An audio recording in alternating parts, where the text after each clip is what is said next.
حضرت بہلول دانا کی دانائی. ایک بات حضرت بہلول دانا کی دیوانگی سنیے. بادشاہ ہارون رشید جو تم تراک کے بادشاہ ہارون رشید کی بیوی زبیدہ جو حضرت بہلول دانا کی مریدہ تھی. ایک مرتبہ زبیدہ سج سور کے بیٹھی ہوئی تھی. ہارون رشید گھر میں تشریف لائے اور کہنے لگے اے زبیدہ آج تم بہت سج سور کے بیٹھی ہو, کیا بات ہے؟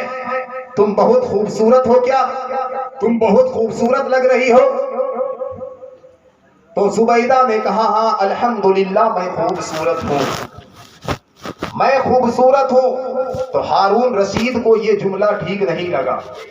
تو ہارون رشید نے اتفاق کی بات تھی کہ 14ویں کا چاند نظر آ رہا تھا.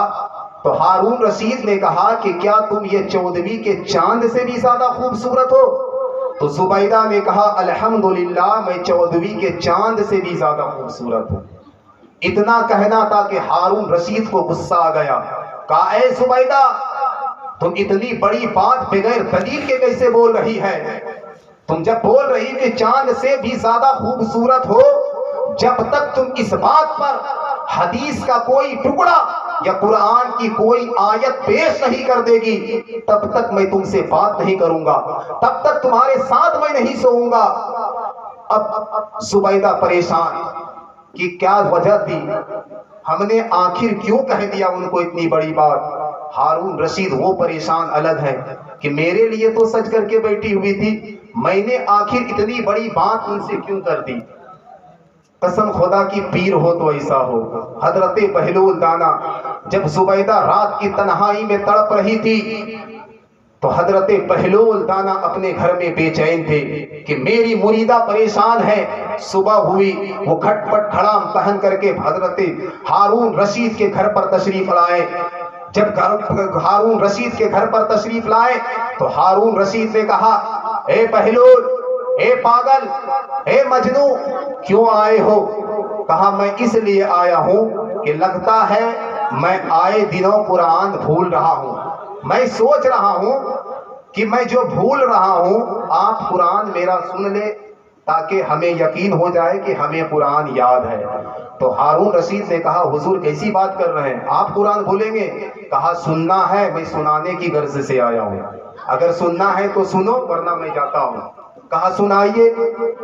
تو حضرت بہلول دانا نے قرآن پڑھنا شروع کر دیا, یہاں تک کہ اس سورہ پہ آ گئے اعوذ باللہ من الشیطان الرجیم بسم اللہ الرحمن الرحیم والتین والزیتون وطور سینین وہذا البلد الامین لقد خلقنا السماء فی احسن تقویم ثم رددناہ اسفل سافلین. ہارون رشید نے کہا حضور آپ نے غلط پڑھ دیا. کہا جب میں غلط پڑھ رہا ہوں تو پھر سنیے. کہا والتین والزیتون وطور سینین وہذا البلد الامین لقد خلقنا الارض فی احسن تقویم ثم رددناہ اسفل سافلین. پھر ہارون رشید نے کہا حضور آپ نے پھر غلط پڑھ دیا. کہا پھر سنیے. پھر پڑھتے ہیں والتین والزیتون وطور سینین وہذا البلد الامین لقد خلقنا الكوكب في احسن تقویم ثم رددناه اسفل سافلین. پھر ہارون رشید نے کہا حضور آپ نے پھر غلط پڑھ دیا, پھر غلط پڑھ دیا. تب حضرت بہلول دانا کہتے ہیں اے ہارون رشید جب میں بار بار غلط پڑھ رہا ہوں, بار بار میں غلط پڑھ رہا ہوں تو آخر صحیح آیت کیا ہے تم بتا دو ہمیں. تو ہارون رشید نے کہا حضور آپ کبھی لقد خلقنا الكوكب پڑھ رہے ہیں, کبھی لقد خلقنا البدر پڑھ رہے ہیں, کبھی لقد خلقنا السماء پڑھ رہے ہیں, کبھی لقد خلقنا الارض پڑھ رہے ہیں. بلکہ قرآن میں یہ لقد خلقنا الارض نہیں ہے, لقد خلقنا القمر نہیں ہے, لقد خلقنا البدر نہیں ہے, بلکہ قرآن میں اللہ تبارک و تعالی فرماتا ہے والتین والزیتون وطور سینین وہذا البلد الامین لقد خلقنا الانسان فی احسن تقویم. قرآن میں اللہ یہ فرماتا ہے. تب بہلول دانا کہتے ہیں, بہلول دانا فرماتے ہیں اے ہارون رشید اس کا معنی کیا ہوا, اس کا معنی کیا ہوا؟ کہا اللہ نے سب سے زیادہ حسین انسان کو پیدا کیا, اللہ نے سب سے زیادہ حسین انسان کو پیدا کیا ہے، چاند سے زیادہ خوبصورت انسان، تاروں سے زیادہ خوبصورت انسان، سورج سے زیادہ خوبصورت انسان، آسمان سے زیادہ خوبصورت انسان، دھرتی سے زیادہ خوبصورت انسان۔ تو حضرت بہلول دانا نے کہا اے ہارون رشید، جب آسمان سے زیادہ خوبصورت انسان ہے، سورج سے زیادہ خوبصورت انسان ہے، چاند سے زیادہ خوبصورت انسان ہے، جب میری مریدہ نے تم سے یہ کہی تھی کہ میں چاند سے بھی زیادہ حسین ہوں، تو تم نے منہ کیوں موڑ لیا تھا؟ تو اس سے غصہ کیوں ہو گیا تھا؟ میری مریدہ نے جو کچھ بھی کہی تھی کہ میں چاند سے بھی زیادہ حسین ہوں، تو میری مریدہ نے جو بھی کہی تھی وہ قرآن کی آیت ہے۔ یہ ہے حضرت بہلول دانا۔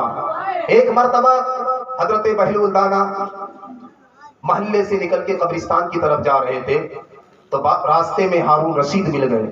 کہا اے پاگل، اے مجنون، اے دیوانہ، کہاں جا رہا ہے؟ کہا شہر جا رہا ہوں۔ کہا شہر ادھر کہاں ہے؟ شہر تو ادھر ہے۔ کہا چلو میرے ساتھ، میں شہر دکھاتا ہوں۔ بہلول دانا نے ہارون رشید کو لے کر کے قبرستان پہ گیا۔ کہا یہ شہر ہے۔ کہا یہ شہر ہے؟ کہا بالکل یہ شہر ہے۔ کہا کیسے شہر ہے؟ کہا بتاؤ۔ کہا بتاؤ، تمہارے یہاں جو مرتا ہے، تمہارے محلے میں لوگ جو مر جاتا ہے، پتہ وہاں سے لوگ تو یہاں آ جاتا ہے، لیکن یہاں سے تمہارے محلے میں کوئی دوبارہ واپس جاتا ہے؟ اس سے کیا یاد دلا رہے ہیں بہلول دانا؟ کہ اپنی آخرت کو یاد کرو، اپنی آخرت کو یاد کرو۔ کھانا کھاؤ تو آخرت کو یاد کرو، چلو تو آخرت کو یاد کرو، کاروبار کرو تو آخرت کو یاد کرو۔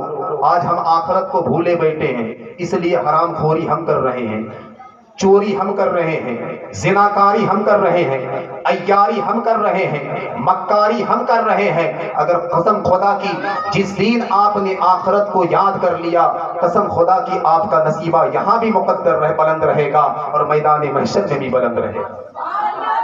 حضرات پڑھیے درود شریف، اللہم صلی علی سیدنا شفیعنا نبینا حبیبنا مولانا محمد معدن الجود والکرم وآلہ وبارک وسلم سلام علیک یا رسول اللہ صلی اللہ تعالی علیہ وسلم۔ حضرات محترم، ایک مرتبہ سرکار غوث اعظم رضی اللہ تعالیٰ عنہ بغداد شریف میں ٹہل رہے تھے، تو بادلوں سے آواز آئی اے عبد القادر، تم کیا بنو گے؟ عاشق بنو گے یا محبوب بنو گے؟ تو سرکار غوث اعظم پریشان ہو گئے اور اپنی والدہ سے پوچھا جا کر کے اے امی جان، میں عاشق بنوں یا محبوب بنوں؟ میں عاشق بنوں یا محبوب بنوں؟ تو والدہ نے کہا بیٹا سوچنے میں ذرا جلدی مت کر دینا، پہلے تم اچھے سے سمجھ لو کہ کیا بننا ہے، عاشق بننا ہے، محبوب بننا ہے، ایم ڈی بننا ہے، ڈی ایم بننا ہے، حافظ بننا ہے، عالم بننا ہے، قاری بننا ہے، مفتی بننا ہے، محقق بننا ہے، پروفیسر بننا ہے۔ جو تم سوچے گے اسی اعتبار سے تمہارا فارم بھرا جائے گا اور اسی حساب سے تمہاری تعلیم ہوگی۔ تو سرکار غوث اعظم نے کہا، سرکار غوث اعظم کی والدہ نے کہا کہ تم فلاں جگہ پر چلے جاؤ، وہاں ایک اللہ والا رہتا ہے، بظاہر جسم پہ کپڑا نہیں ہے لیکن اللہ والا ہے۔ سرکار غوث پاک ان کے پاس آ گئے، اس بزرگ کے پاس آ گئے اور کہنے لگے اے بزرگ، اے اللہ والے، اے اللہ کے دوست، اے اللہ کے نیک بندے، میں عاشق بنوں یا محبوب بنوں؟ تو اس بزرگ نے، اس اللہ کے دوست نے کہا کہ تمہارے سوال کا جواب میں کل دوں گا۔ سرکار غوث اعظم پر گھر واپس آ گئے اور اس کا جواب لینے کے لیے سیدنا سرکار غوث اعظم رات بھر روتے رہے کہ کب صبح ہو اور اس کا جواب ملے، میں اسی کے مطابق اپنی زندگی کو گزاروں گا۔ جب صبح ہو گئی، سرکار غوث اعظم رضی اللہ تعالیٰ عنہ اسی ولی کے، اسی اللہ والے کے پاس گئے تو دیکھا جس جگہ پر وہ کل ملاقات جہاں پر ہوئی تھی وہ نہیں ہے۔ سرکار غوث اعظم نے فرمایا کہ ارے کل تو یہی بیٹھے تھے، آج کہاں چلے گئے؟ تو بغل والوں سے پوچھا